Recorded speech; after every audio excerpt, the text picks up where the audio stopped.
All right, y'all, so today we're going to show you how to do a couch stretch, which is an important movement for opening up your quads, your hip flexors, and your psoas.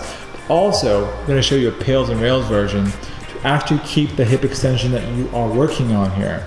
So most athletes, desk warriors, whoever you are, have problems with their hip flexors being too tight, their psoas being too tight, and not having enough joint capacity to go into full hip extension and hip flexion. Okay, so what we're going to show you is how to set up for a couch stretch. What he's going to first do is get one of his knees back towards the wall. Now you can go all the way flush, like he's going to show you flush if you're advanced. For most people, we're going to show you the middle of the way, which is right about there. His opposite leg is going to come forward. And you can see his leg come forward. He's set up nice and solid. And then from here, he's going to begin to push his foot into the wall and squeeze his butt into a posterior tilt. For most people, I recommend holding this for at least a minute and just breathing. Deep breaths through the diaphragm. Check out our breathing video that I'll post in the link below.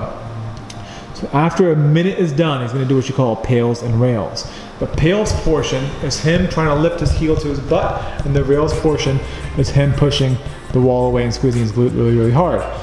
So if he goes into his PAILs, he's going to actively lift his heel to his butt and keep his glutes contracted. Hold for about 5 deep breaths. After 5 deep breaths are up, he's going to go back into the wall. He's going to push the wall away and squeeze his glutes some more. Going to hold that. And repeat again. Lift up into his PAILs. And pull, pull, pull, pull, pull. He's keeping his hands active on the floor. 5 breaths and back into the wall for also 5 breaths. And you can repeat this for about 8 rounds. After 8 rounds are up, you can then switch sides. Now, we're going to show you him going to a bit of a higher range of motion. So from this angle, his knee is right where it is. If he puts his left hand on his left knee, he can be right here. Do the same PAILs and rails. He can push the wall away, 5 breaths, lift off, 5 breaths. It's difficult, it gets more and more challenging.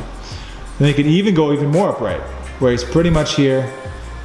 You can have sticks if you want to. And he can dig into the stick with his arm and draw his lat down, engage his oblique, engage his glute, push the wall away for 5 breaths, and lift off. It's gonna be tough. And even if he doesn't move, it's cool. He's pursuing the lift.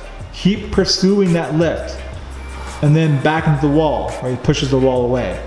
He pushes the wall away, 5 breaths, and he actively tries to lift that heel to his butt. He's really trying without compensating. Now, if he compensated, he can move forward with his torso and then pull off, which we do not want. We want you to actually try to hold the contraction in that static position.